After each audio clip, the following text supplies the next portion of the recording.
الا ان اولیاء اللہ لا خوف علیہم ولا هم يحزنون صدق اللہ العظیم وصدق رسولہ النبی الامین المتین الکریم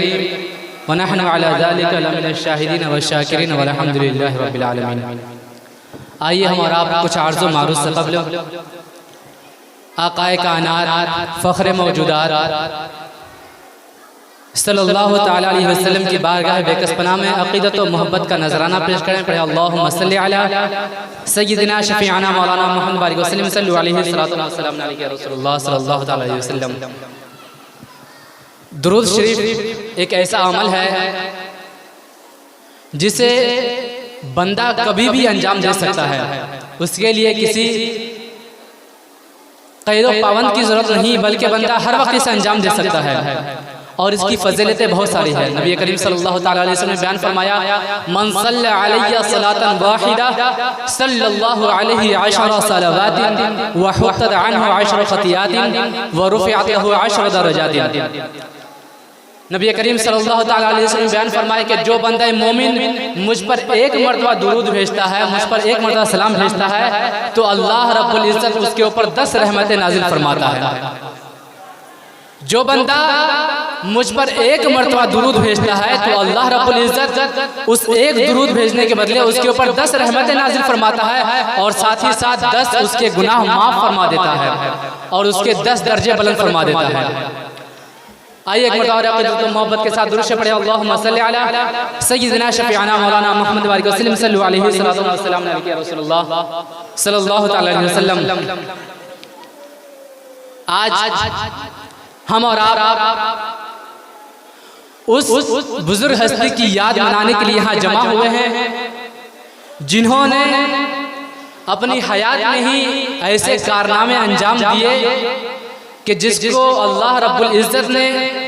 قبول و مقبول فرمایا، اور ساتھ ہی ساتھ آنے والی نسلوں کے دلوں میں اس کی جگہ بنا دیا۔ آج ہم انہی کی یاد میں یہاں جمع ہوئے ہیں، اور ابھی میں نے جس آیت کریمہ کی تلاوت کی، اللہ رب العزت فرماتا ہے الا ان اولیاء اللہ لا خوف علیہم ولا هم يحزنون۔ خبردار، ہوشیار، بے شک اللہ کے ولیوں کو نہ کسی چیز کا خوف ہے اور نہ کسی چیز کا غم۔ میں بس اس کا معنی بتا کر کے، اس کی فضیلتیں بتا کر کے رخصت ہو جاؤں گا۔ اللہ رب العزت فرماتا ہے اللہ کے ولیوں کو نہ کسی چیز کا خوف ہے اور نہ کسی چیز کا غم۔ آپ غور کریں، سوچیں تو آپ کو پتہ چلے گا کہ بندے کو خوف کس وقت ہوتا ہے۔ بندے کو خوف اور ڈر اس چیز کا ہوتا ہے جب بندہ کسی آنے والی چیز کے متعلق سوچے تو اس کے دل میں خوف پیدا ہو جاتا ہے۔ ہمارے یہاں طلبہ ہوتے ہیں، میں انہی کی مثال دوں گا کہ اگر اساتذہ میں سے کسی نے طلبہ کو ہوم ورک دیا، سبق دیا کہ آپ کو یاد کر کے کلاس میں آنا ہے، اب اگر اسٹوڈنٹ اور طلبہ اسے یاد کر کے نہ جائے تو اسے خوف ہوتا ہے اس چیز کا کہ اگر میں یاد کر کے نہ گیا تو مجھے مار پڑے گی، مجھ کو پنشمنٹ ملے گی، مجھے سزا ملے گی۔ اب بندے کو خوف ہے، تو خوف بندے کو اس چیز کا ہوتا ہے جب وہ آگے کسی چیز کا سوچے تو اس کے دل میں ایک گھبراہٹ اور ایک خوف پیدا ہوتا ہے، ڈر پیدا ہوتا ہے۔ اور دوسری غم بندے کو اس چیز کا ہوتا ہے کہ کسی بھی انسان کو غم اس چیز کا لاحق ہوتا ہے جب بندہ اپنے ماضی کی طرف دیکھے، اپنے پاس کی طرف نظر کرے تو اس نے کوئی ایسا کام کیا ہے جو صحیح نہیں ہے، جو ناگوار گزری ہے، تو اسے اس چیز کا غم ہوتا ہے۔ مثلا اگر طلبہ یاد کر کے نہ گئے کلاس میں تو انہیں مار پڑ گیا، وہ افسوس کر رہا ہے، اس چیز کا غم منا رہا ہے کہ کاش کہ میں سبق یاد کر کے کلاس میں جاتا تو مجھے مار نہ پڑتی۔ اللہ رب العزت نے اپنے محبوب بندوں کے اولیاء کرام کی صفت بیان کی لا خوف علیہم ولا هم يحزنون، کہ بے شک اللہ کے ولیوں کو نہ کسی چیز کا خوف ہے اور نہ ہی ڈر۔ مفسرین کرام نے اس کی تفسیر یوں فرمائی لا خوف علیہم من عقاب اللہ فی الآخرہ، کہ اللہ کے ولیوں کو نہ اس چیز کا غم ہے کہ آخرت میں اللہ اس کے ساتھ کیا سلوک کرے گا، اور نہ ہی انہیں اس چیز کا غم ہے کہ اس نے دنیا کی لذتوں کو کیوں چھوڑا، بلکہ جب قیامت کے دن ان لوگوں کی پیشی ہوگی تو اللہ رب العزت ان کی قدر و منزلت بڑھائے گا۔ نبی کریم صلی اللہ تعالیٰ علیہ وسلم نے بیان فرمایا، حضرت ابو ہریرہ روایت کرتے ہیں کہ نبی کریم صلی اللہ تعالیٰ علیہ وسلم نے بیان فرمایا ان من عباد اللہ عبادا یغبطہ الانبیاء والشہداء قیل من یا رسول اللہ قال هم قوم تحابوا في الله من غير اموال ولا انصاب منازلهم نور على منازل الروم وجوههم نور على منازل الروم کہ حضور نبی کریم صلی اللہ تعالی علیہ وسلم نے بیان فرمایا کہ بے شک اللہ کے کچھ بندے ایسے ہیں کہ جو قیامت کے دن جن کے اوپر انبیاء اور شہداء فخر کریں گے، ناز کریں گے، رش کریں گے۔ صحابہ کرام رضی اللہ تعالی علیہ وسلم صحابہ کرام رضی اللہ تعالیٰ عنہ نے عرض کیا یا رسول اللہ ہم قوم من ہم یا رسول اللہ، اے اللہ کے رسول آپ ہمیں بتائیں وہ کون ہے، لعلنا نحبہم، آپ بتائیں کیا ہم ان سے محبت نہ کریں؟ کہ جب بندے ایسے ہیں کہ انبیاء اور شہداء اس کے اوپر فخر کریں گے تو آپ ہمیں بتائیے تاکہ ہم ایسے بندے سے خود بھی محبت کریں۔ نبی کریم صلی اللہ تعالیٰ علیہ وسلم نے بیان فرمایا کہ وہ بندے وہ لوگ ہیں کہ جو کسی سے محبت کرتے ہیں، کسی سے لگاؤ رکھتے ہیں تو اس لیے لگاؤ رکھتے ہیں تاکہ اللہ رسول اس سے راضی ہو جائے، اور وہ کسی سے لوگ اس لیے محبت کرتے ہیں تاکہ اس کے ذریعے وہ اللہ کو راضی کر لیں، اور جب قیامت کے دن ان کا چہرہ چمکدار ہوگا، وہ نور کی منزلوں میں جلوہ گر ہوں گے۔ ان کی یہ فضیلتیں ہیں جو اللہ رب العزت نے اپنے محبوب بندوں کو، اپنے اولیاء کرام کو عطا کی ہے،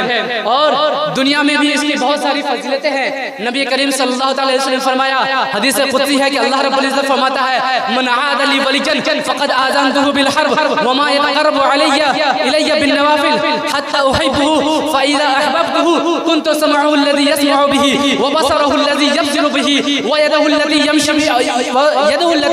يبطش بها ورجله التي يمشي بها۔ نبی کریم صلی اللہ تعالی علیہ وسلم نے بیان فرمایا کہ جب بندہ اللہ کا محبوب ہو جاتا ہے تو کوئی بندہ یوں ہی محبوب نہیں ہو جاتا ہے، بلکہ اللہ رب العزت فرماتا ہے کہ بے شک جس نے میرے محبوب بندوں سے، میرے اولیاء کرام سے، میرے ولیوں سے دشمنی مول لی تو میں اس سے اعلان جنگ کرتا ہوں۔ آپ دنیا میں دیکھیں کوئی بہت بڑا گنڈا ہو یا بہت بڑا منسٹر ہو، وہ کہتا ہے کہ میرے اگر اس بندے سے کوئی دشمنی مول لے تو میں اس سے اعلان جنگ کرتا ہوں، لیکن یہاں کوئی دنیا دار نہیں کہہ رہا ہے، بلکہ اللہ رب العزت فرماتا ہے من عاد لی ولیا فقد آذنته بالحرب، کہ جو بندہ میرے ولی سے، میرے محبوب بندوں سے عداوت رکھے، اس سے عداوت رکھے تو میں اس سے اعلان جنگ کرتا ہوں۔ اور بندہ فرائض و واجبات کے ساتھ ساتھ جب نوافل پہ مواظبت برتتا رہتا ہے تب وہ اللہ کا قرب حاصل کر لیتا ہے، اور اللہ رب العزت فرماتا ہے فَإِذَا أَحْبَبْتُهُ كُنْتُ سَمْعَهُ الَّذِي يَسْمَعُ بِهِ، تو جب میں اسے اپنا محبوب بنا لیتا ہوں، جب میں اسے اپنا محبوب بنا لیتا ہوں تو میں اس کی آنکھ ہو جاتا ہوں جس سے وہ دیکھتا ہے، میں اس کی کان ہو جاتا ہوں جس سے وہ سنتا ہے، میں اس کے ہاتھ ہو جاتا ہوں جس سے وہ پکڑتا ہے، میں اس کے پیر ہو جاتا ہوں جس سے وہ چلتا ہے۔ تو ظاہری طور پر دیکھنا آنکھیں اس کی ہے، لیکن دیکھنا اللہ رب العزت کا ہے، سننا اس کا ہے لیکن سنتا اللہ رب العزت ہے، ہاتھ اس کا ہوتا ہے لیکن پکڑنا اللہ رب العزت کا ہوتا ہے، چلنا اس کا ہوتا ہے، پیر اس کے ہوتے ہیں لیکن چلنا اللہ رب العزت کا ہوتا ہے۔ اللہ رب العزت نے اپنے محبوب بندوں کے، اولیاء کرام کی یہ عظمتیں، یہ رفعتیں بلند کی ہے، اور یہ کس وجہ سے؟ آخر اللہ رب العزت نے انہیں یہ قدر و منزلت کیوں کی؟ وہ اس لیے کہ انہوں نے دنیا میں ہی اپنے اعمال کے ذریعے، اپنے کارکردگی کے ذریعے، اپنے ایکٹیویٹی کے ذریعے اللہ رب العزت کو راضی کر لیا، اور جس نے اللہ رب العزت کو راضی کر لیا، نبی کریم صلی اللہ علیہ وسلم نے بیان فرمایا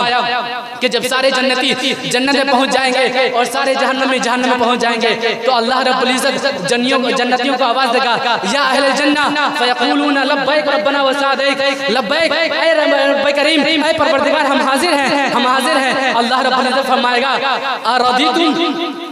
اللہ رب العزت بندوں سے، جنتی سے فرمائے گا کیا تم راضی ہو گئے کہ میں نے تمہیں قیامت جیسی ہولناک دن سے گزار کر کے تمہیں جنت میں داخل کر دیا؟ کیا تم اس سے راضی ہو گئے؟ کیا تم اس سے خوش ہو گئے؟ تو بندے عرض کریں گے وَمَا لَنَا لَا نَرْضَىٰ يَا رَبْ وَقَدْ آتَيْتَنَا مَا لَمْ تُحْدِ عَلَىٰ مِنْ خَلْقِكَ، اے پروردگار، اے رب کائنات، آخر ہمیں کیا ہو گیا ہے کہ ہم تجھ سے راضی نہ ہو؟ حالانکہ تو نے ہمیں جنت میں داخل کر دیا، اب اگر ہم تجھ سے راضی نہ ہو تو ہمارے لیے کیا ہے؟ تو اللہ رب العزت فرمائے گا أَلَا أُعْطِيكُمْ أَفْضَلَ مِنْ ذَلِكَ، اے میرے بندو کیا میں تمہیں ایک ایسی نعمت نہ دے دوں جو اس جنت سے بھی بڑی ہے، جس کی وقات، جس کی عظمت اس جنت سے بھی بڑی ہے؟